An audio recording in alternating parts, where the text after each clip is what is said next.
দুপায়ে দোলে গেল মরণ সংকারে, সবারে ডেকে গেল শিকল ঝংকারে, বাজিল নভতলে স্বাধীন ডঙ্কারে, বাজিল নভতলে স্বাধীন ডঙ্কারে।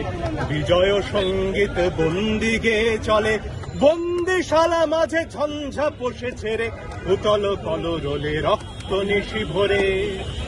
জয় হে বন্ধন মৃত্যু ভয় হর, মুক্তিকামী জয় স্বাধীনোচিত জয়। জয় হে বন্ধন মৃত্যু ভয় হর, মুক্তিকামী জয় স্বাধীনোচিত জয়। জয় হে, জয় হে, জয় হে। আজকের এই যে অ্যারেস্ট হচ্ছে হাইকোর্টের আপনাদের যেখানে আপনাদের কর্মস্থল তার সামনে থেকে, শিক্ষার্থীদের কি বলবেন? এটাকে তো মাৎসন্যা ছাড়া কিছু বলার নেই। একজন মানুষ, সে শিক্ষার্থী, কি অপরাধ তার? একটা মিছিল